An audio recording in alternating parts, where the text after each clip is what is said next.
Thank you, members. Please be seated. Welcome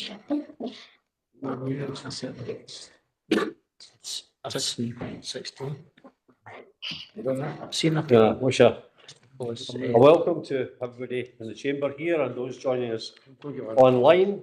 Meeting of Inverclyde Council. This meeting is being held remotely and also in person, and will be filmed and recorded for live and subsequent broadcast available through the Council's website.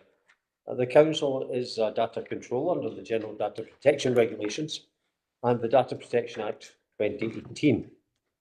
We broadcast and record Council meetings to fulfil a public task obligation to enable members of the public to observe the democratic process. Data collected during the process will be retained in accordance with the Council's published policies available through the Council's website.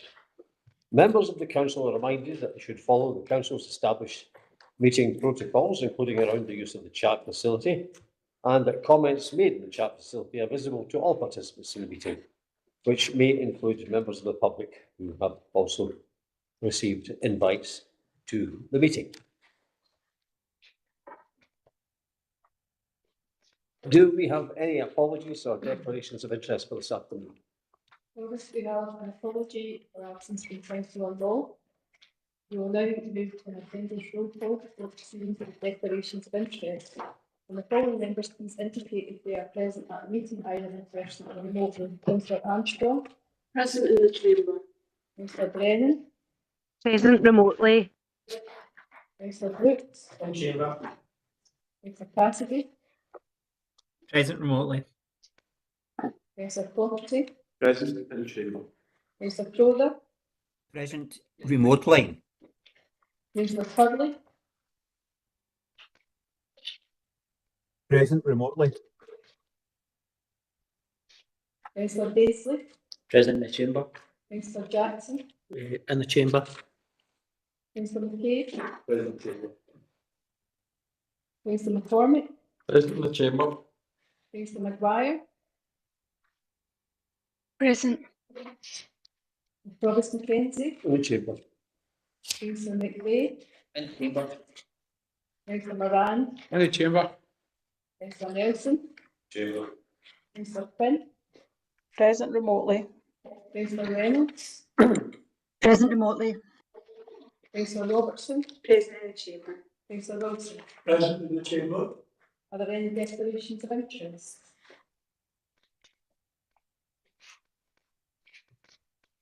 Thank you, members. Before we go to the minutes of the previous meeting, there are a couple of intimations, as it were. Last week, I attended a ceremony at the small cemetery at Chapel Street in Gourock, which was to commemorate the 202nd anniversary of the Mary of Iona being sunk off the Pot Point. And it was a very poignant affair. And I received an email this week from Mr. Tom Aitchison from Mull, who was in charge of the Mull delegation at the ceremony. And he asked that I pass on the thanks of the community at the Ross of Mull and in Iona to the people of the community of Gourock and, of course, and to Inverclyde. He asked me to convey my thanks to the Council's Ground Services Department for all the work that they did in preparing the ground for the ceremonial, and to a special mention for Councillors Quinn, Reynolds and John Crowther. And he asked that these thanks be minuted within the Council's annals. I think also we should mention the role played by Mr. David Carnduff, who the former editor of Gourock Telegraph, a resident of Gourock, who first raised this issue. And this small ceremony last week cemented the relationship between the communities of Mull and Gourock as a relationship that was formed 202 years ago when the people of Gourock took it upon themselves to bury the dead of that tragic accident that claimed 42 lives of Pot Point. And I would ask that that be duly recorded in the minutes. Also, since our last meeting, members, one of our councillors, Councillor Martin McCluskey, has become the MP for Inverclyde and the Renfrewshire West. And I'm sure you'll be joined with me on a personal basis to wish Martin every success in his new role at Westminster. And I would also pass on our thanks to Mr. Ronnie Cowan, no stranger to this chamber, for the work that he did while being Member of Parliament for this area. And I would ask that these interventions be recorded as well in the minutes. The minutes, item number 2 in the agenda, the minutes of the meetings of Inverclyde Council, committees, subcommittees, panels and boards. The meeting of the General Purposes Board held on the 12th of June 2024, page 183, 184. Councillor Moran, please. Oh, I move this to record. Thank you. Anybody otherwise, ma'am? The Policy Resources Executive Subcommittee held on the 13th of June, 18586. Councillor McCabe, please. I move the minutes to record, promised. Thank you, Councillor McCabe. Inverclyde Council meeting 13th of June, 187193. I will move that as a true minute. Thank you. The Audit Committee on the 27th of June, 19495. Councillor Wilson, please. I confirm this is a 2 minute notice. Thank you, Councillor Wilson. The Planning Board, the 7th of August, 24, 196 to 199. Councillor McVeigh, please. I move that's a 2 record. Thank you. And the Local Review Body held the same day, 200 to 203. Councillor McVeigh. Move that's a 2 record. Thank you. The Policy and Resources Committee, 13th of August, 204, 206. Councillor McCabe. I move the minutes to record. Thank you. The General Purposes Board, 14th of August, 207, 208. Councillor Moran, please. Promise, I move it to record. Thank you. The Audit Committee on the 20th of August, 209, 210. Councillor Wilson. I move this is a 2 record promise. Thank you, Councillor Wilson. The Social Workers Social Care Scrutiny Panel on the 27th of August, 211 to 213. Councillor Brennan, please. Provost, I move it as a true record of the minute. Thank you, Councillor Brennan. The Environment and Regeneration Committee on the 29th of August, 214, 218. Councillor McCormick. I move the minutes to record, promised. Thank you. The Grants Subcommittee on the 2nd of September, 219 to 234. The convener is Councillor Brooks, but he excused himself for one part of the business, and I was present throughout, so I will move that as a true and proper minute of that meeting. Thank you. Education and Communities Committee, 3rd of September, 235 to 241. Councillor Quatterty, please. I'll move this as a true record, promise. Thank you, Councillor Quatterty. Is there anybody otherwise, maybe? The Planning Board on the 4th of September, 242, 246. Councillor McVeigh. Move that's a 2 record, promised. Thank you, Councillor McVeigh. The Local Review Body held the same day, 247, 248. Councillor McVeigh. Move that's a 2 record, promised. Thank you. The General Purposes Board held on the 11th of September, 249 to 250. Councillor Curley, please. I move this is 2 record, promised. Thank you, Councillor Curley. The Policy and Resources Committee held on the 17th of September, 24, 251 to 254. Councillor McCabe. I move the minutes to record, promised. Thank you. And also the Local Police and Fire Scrutiny Panel held on the 19th of September, 255, 257. Councillor Wilson. Move this is a 2 record, promised. Thank you, Councillor Wilson. Thank you, members. Within these approved minutes, there are parts of private business. Is there any member intending to bring up anything regarding the private business? Thank you. That saves us going to private session at the end of the meeting. Item number 3 in the agenda, page 1, is the report by the Chief Social Work Annual Report 2024. Earlier this afternoon, members, we had a very informative briefing from the Chief Social Worker, Mr. Jonathan Hines, where we were able to ask many questions to him on that occasion. I would ask now formally if Mr. Hines would present his report. Thank you. Thank you, Probst. Through you. I'm pleased to bring what is my second annual Chief Social Work Officer report to Council since taking on post last year. The statutory role of the Chief Social Work Officer is to provide strategic and professional leadership in the delivery of social work services, and that includes the provision of an annual report to Scottish Government.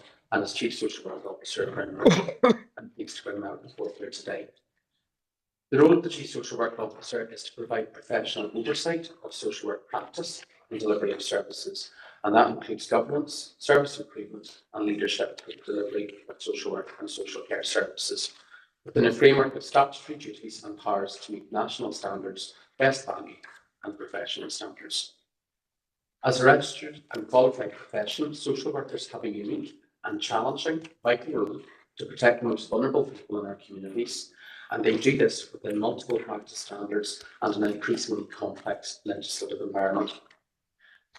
The annual report seeks to provide an oversight of social work activity in Inverclyde over the past year, characterised by continued consultation and engagement with users of services to shape how we will deliver those services in the future, within the context of sustained high demand, capacity challenges, and significant financial pressures. Governance arrangements, resources, and workforce matters are included in the report, as well as considering future challenges and opportunities.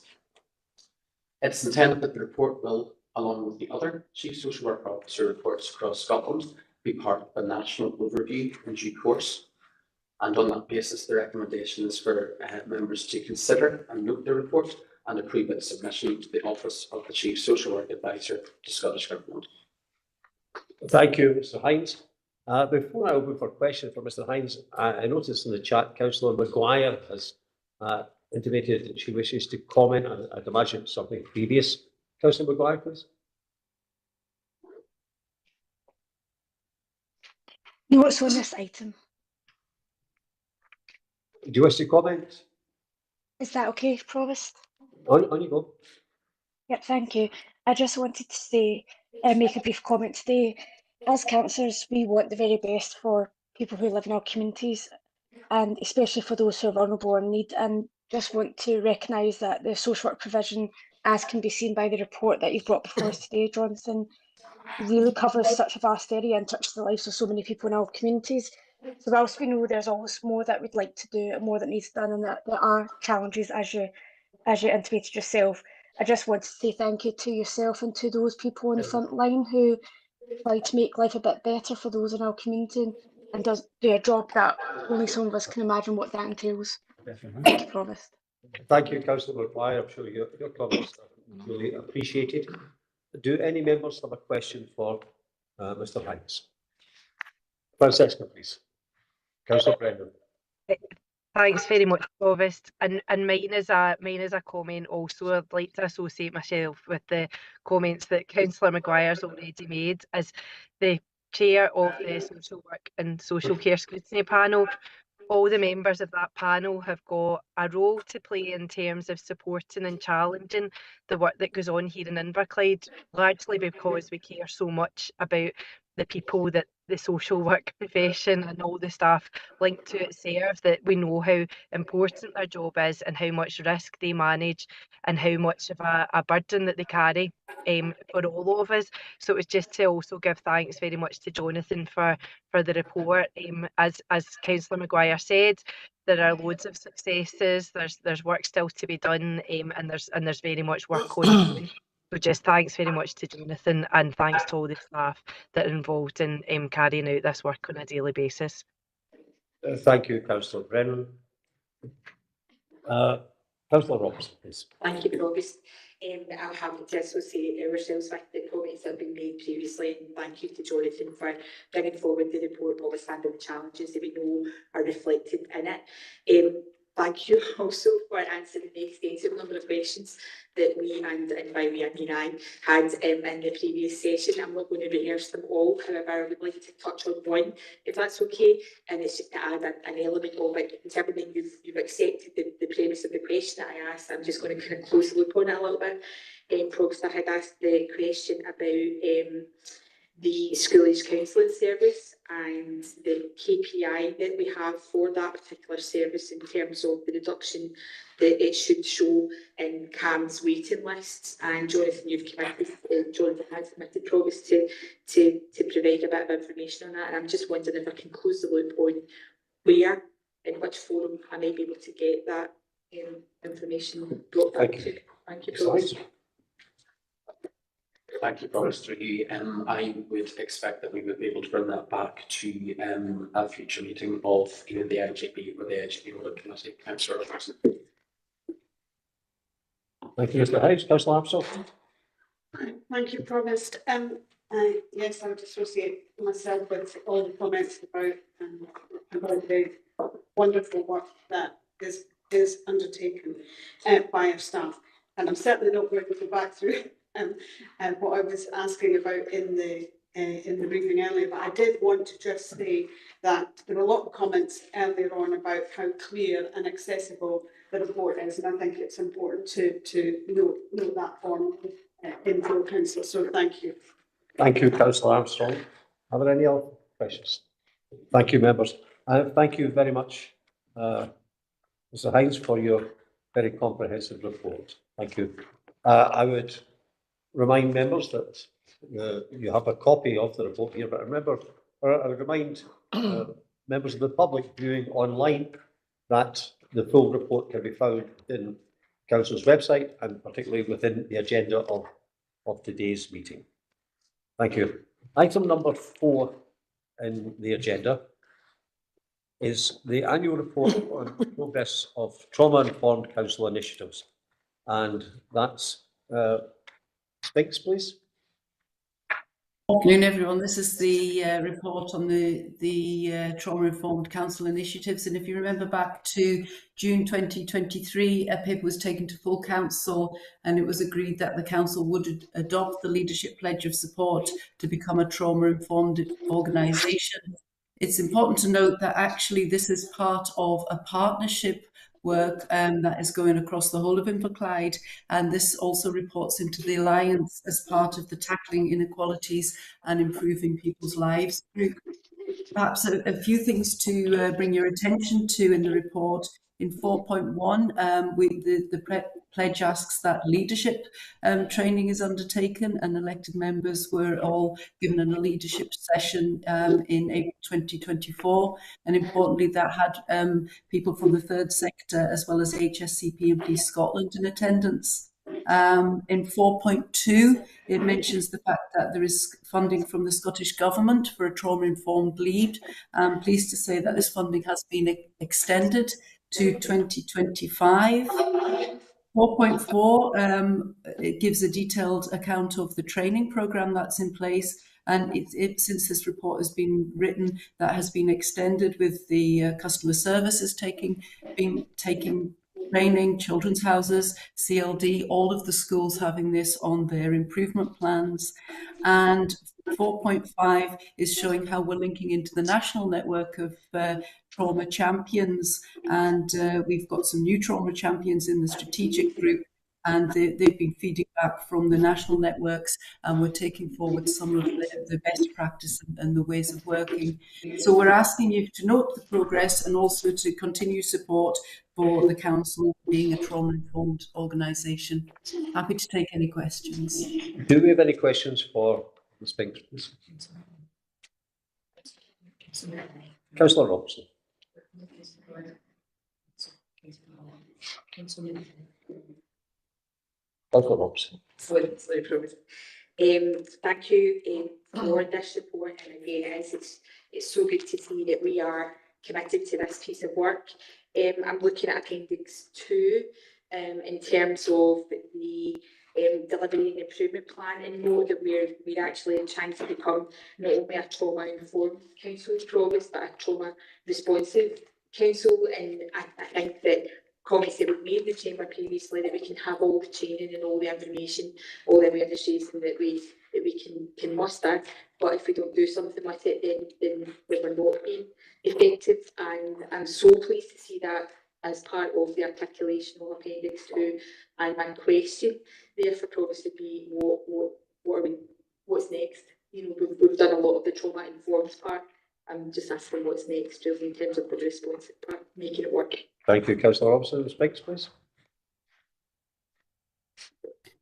So I suppose what the group are looking at is once people have done the training, and the training is at different levels. There's people who can be trauma aware and people who are also trauma skilled.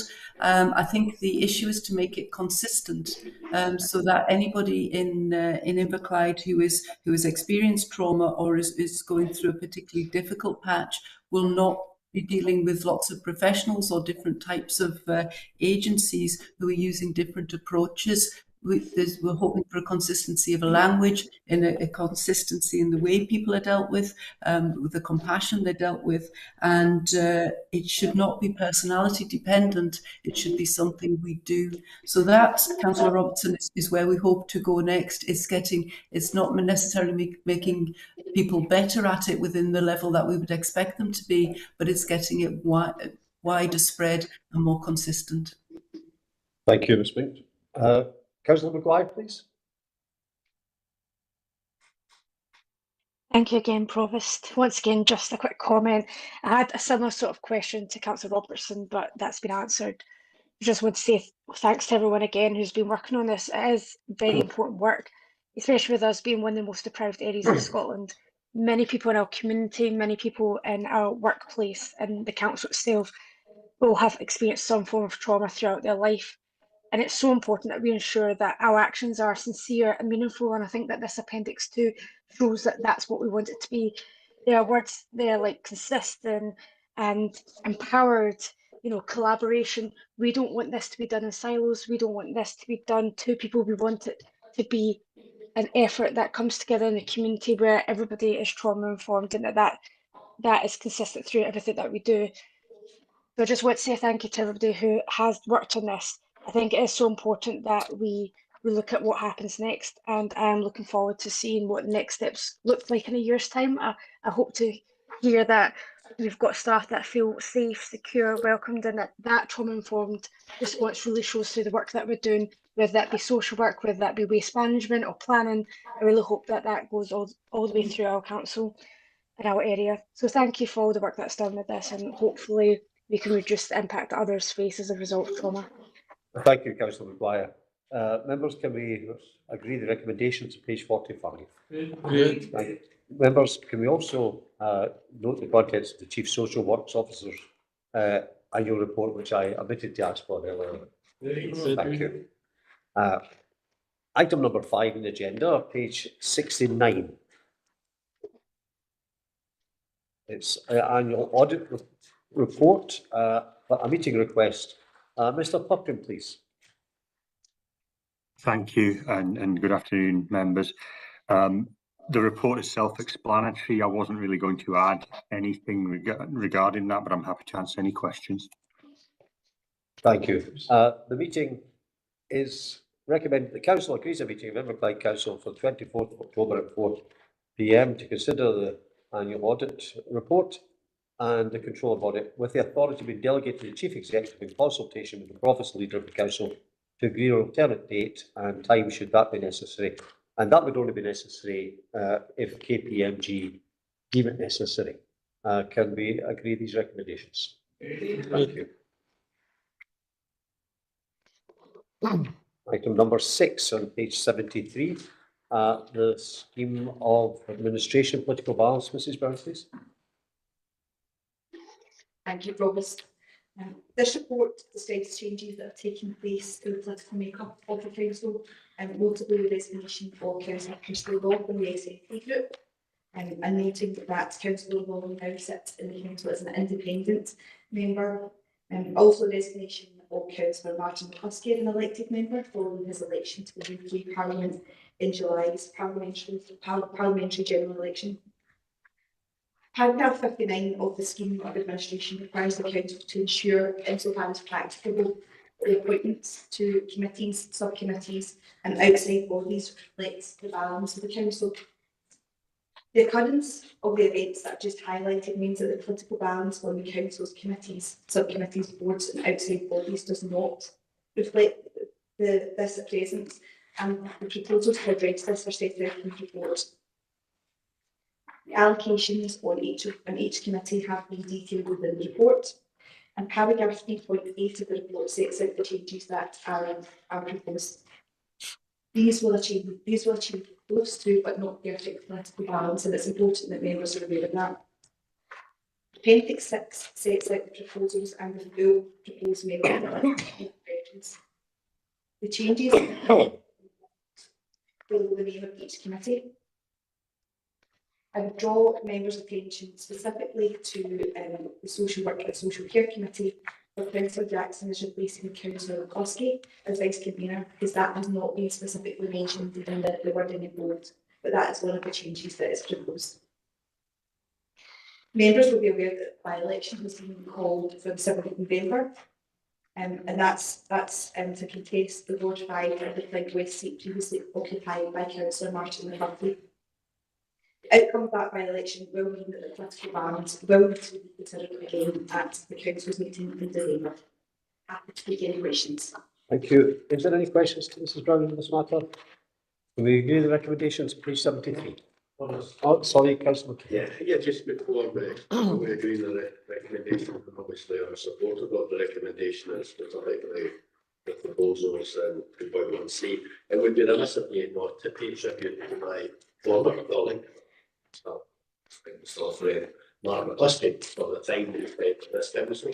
It was a relatively short period of time in the council, but I think he did make a very good contribution to the council during that time, and he also with a significant contribution to the board. I think he was a very effective ward councillor for Ward 5 as well. So certainly in this side of the chamber, we miss him, but we wish him all the best in his new role as a. Thank you, Councillor. Okay. Can we agree the recommendations, page 73? Thank you. Item 7, the establishment of a programme board. This is on page 99, and the results of the appendix is included in the handout that you received earlier in the meeting. Mrs Brown, please. Thank you, Thomas. This report proposes the establishment of a programme board made up of a group of elected members to consider workstream savings identified for the 2024-26 budget setting. Members will be aware that as part of the budget setting process, a range of workstream savings targets were agreed, and these are set out in appendix 2 of the report. It's considered beneficial to the budget setting process to involve and engage elected members in the development of actions to be taken to meet these workstream savings, and it's proposed that a programme board will be established reflecting as far as possible the balance of the council. It is hoped that the programme board will enhance openness, transparency and inclusivity, and foster open discussions amongst groups and independent members in a way that's separate from the council's formal decision-making process. Proposed terms of reference for the board are set out in appendix 1, and it's suggested that a chair is not appointed at this stage, but is chosen by the programme board at its inaugural meeting. In terms of membership of the board, if members are minded to approve the establishment of the board, proposed membership is set out in the separate paper which is named Appendix 3, which has been circulated. Members are asked to consider this in addition to the other considerations within the report. Happy to take any questions. Are there any questions for Mrs Brown? Councillor Wilson, please. Yeah, thank you very much, Provost. Mrs Brown, can I just ask you, where does the programme board and the members budget working group, where's the hierarchy there? Who stands on top? And I've got a further comment I would like to. Thank you, Provost. I think the Chief Executive would like to answer that. Through yourself, Provost. I didn't ask for you. Thank you very much. I wanted you to ask for it. Thank you very much for me. London delegating up. As members know, the Members Budget Working Group has been established for a long period of time and looks at savings and how the budget for will be for 24-25 and beyond. As for the programme board is only looking at the work streams that we have developed for the 24-25-26 budget. And so therefore, if there's anything about council tax or any discussion in relation to savings, the mid-year savings exercise that we're currently doing, that will go to the Members Budget Working Group. It will not go to the programme board. And there is no pecking order in my mind, but it'll be for elected members to decide if there's a pecking order in relation to both of them. Thank you very much, Mrs. Brown, Chief Executive. Just one further comment on behalf of my affiliation here. We're allocated 1 or 2 places in all committees, and in the main we've been very happy to accommodate Mrs. Brown, and in most cases we've just been quite happy to have won, as we are on the programme board. Can I say that we were very disappointed in the Members Budget Working Group, the number of people that pulled out at different stages of that working group. And certainly when it comes to the programme board, both Councillor Nelson and myself are very willing to put ourselves forward in the future if others drop out. Thank you. Thank you, Councillor Wilson. Are there any other comments?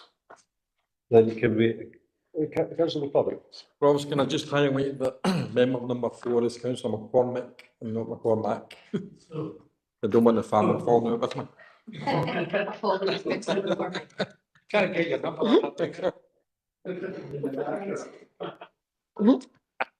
Councillor Crowder, please. Thank you, Provost. Just like to add there that if we could also consider the civility pledge as stated in the Joe Cox Foundation, and that is, as an elected representative, I pledge to, and there's 3 separate items there, is to use a civil and constructive tone in political debate, act with integrity, honesty and compassion, and behave respectfully towards others, including those I disagree with. I think you're maybe 1 step ahead. We're still kind of pondering item 7 in the agenda. Okay, I'm very sorry, very sorry. I'll let you in 30 seconds time. That's lovely, thank you. Can we first of all agree the recommendations on page 99? Thank you. Item number 8 in the agenda is the funding contribution to the Joe Cox Foundation. Mrs. Brown, please. Thank you, Provost.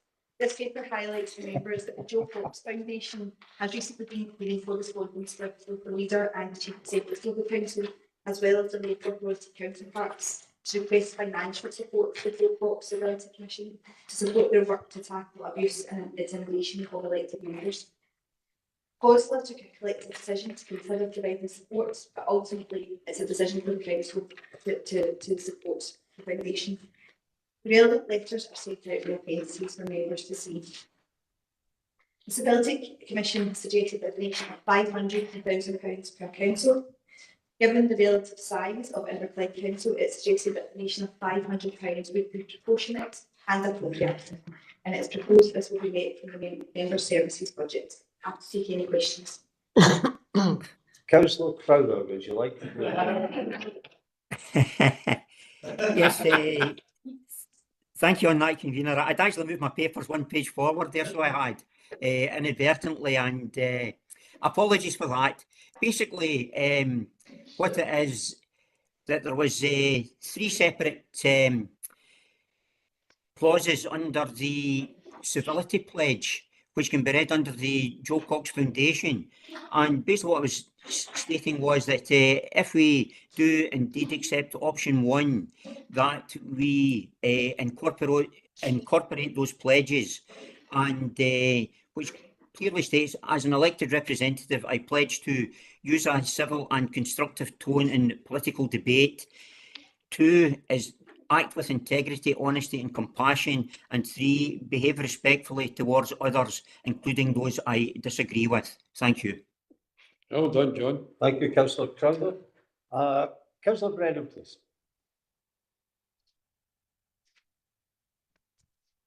Thanks very much, Provost. Sorry, it was taking me a moment to get off mute there. So yeah, I'm really supportive of Councillor Crowther's enthusiasm to get to this part of the council papers. It's really good to see this and really support it and the contribution. It's not a hugely significant amount of money, but I think it's quite symbolic that during the last election and everyone have been able to have signed up for that civility pledge that Councillor Crowther's referring to, and I would have previously wanted to suggest possibly signing up to that as a council, because I think there's nothing in there that we should be disagreeing with about that civil constructive debate and that respectful tone that we can all use when we disagree with each other. As a lot of the elected members know, I've organised great get-togethers most years since the very sad murder of Joe Cox, but that great get-together is something positive about celebrating that we have more in common than that which divides us, and a lot of the elected members here have supported me in that and attended the event. So yeah, I was really pleased to see this on the agenda and really support the thinking behind the paper. Thanks. Thank you, Councillor Brennan. Go to Councillor Brooks now and then Councillor Maguire. Thanks very much, Provost. 5.2 shows the financial impact of £500 should we decide to agree that with our operation. But I just wonder if there's any information on what impact a £500 donation would make to that overall budget of member services. Because £500 is not a lot of money, and I'd like to see a greater donation. But obviously, I'm not in a position to say that without knowing whether 500 is a high percentage of that budget, or would £1,000 bring that budget into the red. So I'm just trying to balance before I make the future motion. Mrs Brown, can you help Councillor Brooks here? Thank you, Provost. Yes, I think there is some room in the budget, there's definitely some space in there if members are minded to provide a higher donation.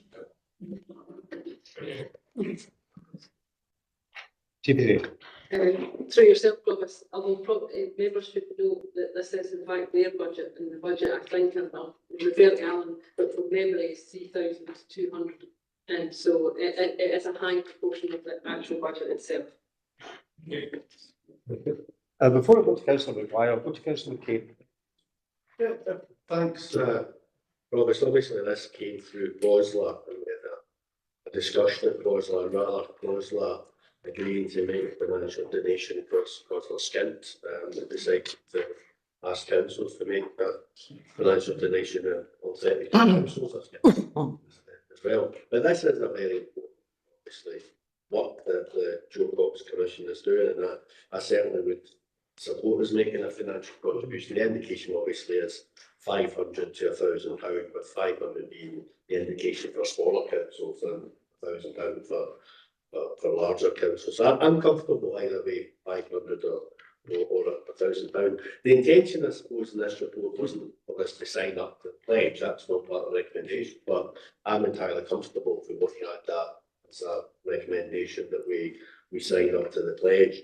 I think we need to be realistic here, but the Joe Cox Foundation clearly at this point in time does not have a financially sustainable long-term future.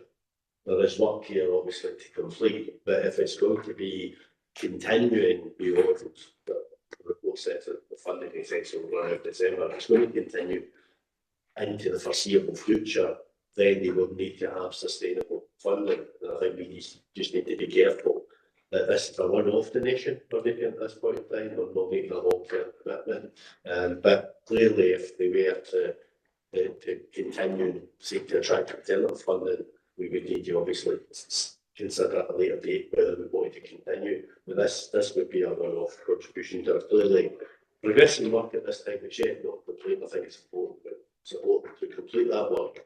But let's be clear, I don't think we're not making a long-term commitment at this stage. Thank you, Councillor McCabe. We'll come back to the actual figure towards the end. I'll go to Councillor Maguire and then Councillor Roberts. Thank you, Provost. Yeah, I appreciate the comments made earlier on around making sure that we're being civil to one another. I think that's quite clear within the Code of Conduct, and I think it's something that we all need to bear in mind when we're communicating with each other and with people outside the chamber. I think Councillor Brooks' enthusiasm is great. However, I do think that £500 probably for a council of our size and from that particular budget, it probably is quite a bit of money. But I do support this £500 being put in as a one-off donation with future reviews of can we sustainably give into this, because I do think it is important that these sort of issues get explored. I'm aware from what's in Appendix 1 that a lot of this is centric around England and a lot of it's towards parliamentarians, but there is work towards what could be done to help us as councillors in our roles be protected and safe, as abuse is not uncommon in our roles as well, for members of the public who maybe have various reasons for feeling that way. So I do support the recommendation for the £500, but I would hope in next year to be able to see a bit of progress on help for councillors. Thank you, Councillor Maguire. Councillor Robertson, please. Thank you very much, Provost. I would wholeheartedly support our financial contribution here, and would also endorse Councillor McCabe's suggestion that we incorporate signing up to the pledge within this action. That our group would wholeheartedly support that. Taking on board the issue of there not being a sustainable model for the Joe Cox Foundation, I don't think that should preclude us putting any timeline on our pledge for civility to each other. So thanks, Provost. Thank you, Councillor Robertson. Any other member wishing to contribute? Provost, if I could just quickly come in. It's just to note there that the signing of the civility pledge, while I would wholeheartedly support that, I do notice on the website at this state that the signatures are not currently open for the civility pledge, as we're not in an election period. That can actually be read on the website. But as I stated, I would be quite happy to support the signing off it once it becomes open. Thank you, Councillor Crowther. Yes, the Chief Executive informed me that the Council agrees to explore this Council signing the civility pledge in due course. You've heard Councillor McCabe saying there through his COSLA meetings that the recommended amount for smaller councils is £500. Can we agree that recommendation along with the recommendations of page 105? Thank you. Item number 9 in the agenda, which is in the supplementary agenda. Mr. Jimison, please. Provost, through you. The purpose of this report is to provide members with an update in respect of the Inverclyde Socio-Economic Task Force. Can I apologise for it being a late paper, but we wanted to reflect last week's task force meeting. Since the task force was set up to address the inequalities in Inverclyde, it's also been tasked with dealing with specific closures at Amazon and EE, which, as you know, is ongoing. During the task force tenure, there have been over 1,200 job losses from Inverclyde at Amazon, IBM Kindle, Bibby and EE. The Council has submitted requests to the Scottish Government for specific interventions, £3 million for Kelburn, £22 million for Port Glasgow Industrial Estate, investment zone status, a mover system on the A8 at £500,000, £16 million for the redevelopment of Clun Park, £25 million for Port Glasgow Lower Quarter, and £1 million for schools, as well as fiscal status for Inverclyde. To date, we've not been successful in attracting any of the requested funding nor policy instruments. The local authority has benefited from funding from UK Government for Shared Prosperity Fund, Levelling Up Fund and the Towns Fund, but none of these interventions are unique to Inverclyde. Provost, at the last task force meeting, it was suggested that both ministers, both chairs and the leader of the council meet with appropriate officers to consider the next steps of the task force. And just for clarity, just to be absolutely clear, clearly the leader of the council was one of the joint chairs. Happy to take any questions. Thank you, Mr. Jimison. Do you have any questions for Mr. Jimison? Councillor McCabe. Not a question, more a comment. I mean, I have to say, I'm extremely disappointed as one of the chairs of the task force that to date we haven't secured any specific funding. There's been a lot of work put in. There's been a to scare dust a lot of debate. But so far we haven't secured any funding, and I find that very disappointing. And I made that clear at the last meeting of the task force, and I was supported by my councillor colleagues there. That it is very disappointing, and I made reference to the recent announcement of the closure of the refinery at Grangemouth, and the fact that both the UK and Scottish governments have responded to that with £100 million funding, recognising not just the impact on the direct workforce, the wider economy, but the wider community. And I made the point forcibly at the task force meeting that, as is outlined in this report, we've lost over 1,200 jobs. People might question the quality of those jobs versus jobs in an oil refinery, but 1,200 jobs in Inverclyde is important, if not more important, 400 jobs at Grangemouth, to be perfectly honest. And it is really disappointing that we haven't. And that's why the Minister of Aberdeen to meet with us to see if there are specific things we can take forward. Now, I know and understand, I'm sure we all appreciate that the public finances are particularly stretched at this point in time.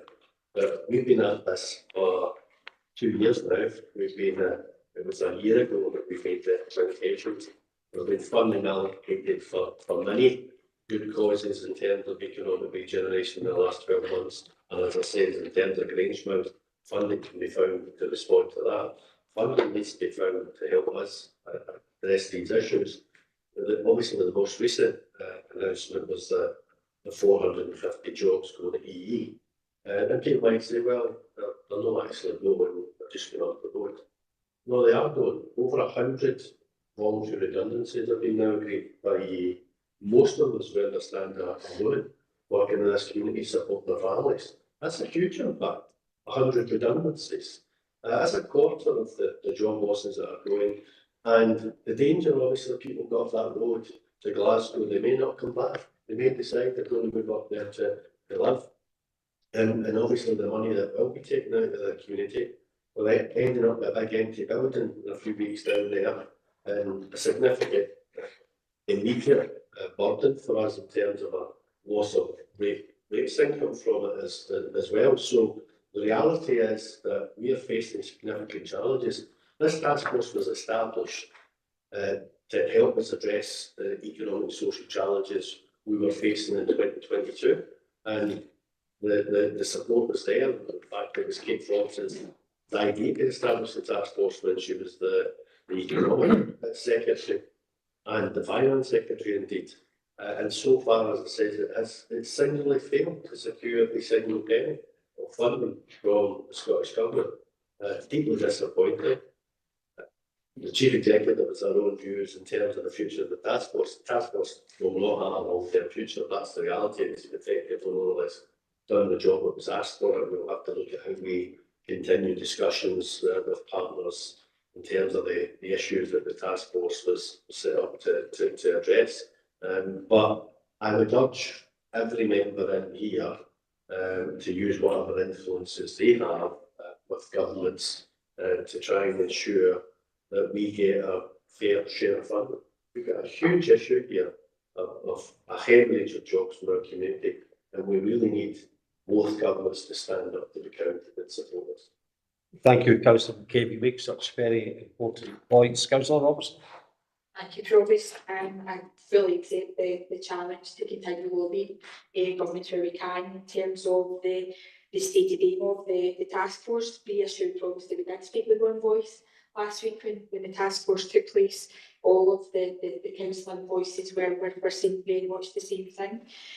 That we do need help. The whole point of the task force was that Inverclyde as a council cannot do this alone. We need the support of our national and our regional partners to help us. This is not something that we could fix, or if it was, we would have done so. I'm a little bit more optimistic in terms of there's something having come out of the task force so far, and it's that we have now, over the course of the period the task force has been in place, we have a reputable, well articulated and fully evidenced ask. You know, we are not saying just give us money other governments, we know what we're asking for the money for. It's well articulated, it's been evidenced, and we've brought in external support to obtain that. And I think that is a really, really powerful thing that the task force has. What we now need, and I think is the one voice that we presented last week, Provost, is that we need that ask to be listened to. Thank you, Councillor Robertson. Any other member wishing to make a contribution? Thank you. Can we agree the recommendations to note the contents of this report? Thank you. We have two remits from committees. From a remit from the Policy Resources Committee, the Treasury Management Annual Report, page 117 in the agenda. Mr. Popkin? Thank you, Provost. I've got nothing to add to the report, but I'm happy to answer any questions. Thank you, Mr. Popkin. This is already between the Policy Resources. Can we agree the recommendations? Thank you. And another remit from the Environment and Regeneration Committee on page 131. And that is the management rules for parks in Inverclyde, park rules. Mrs. Brown, please. Thank you, Provost. Also, nothing to add. I think the details are set out in the reports, and the environment regeneration is already approved. Thank you, Mrs. Brown. Can we agree the recommendations on page 131? Thank you very much.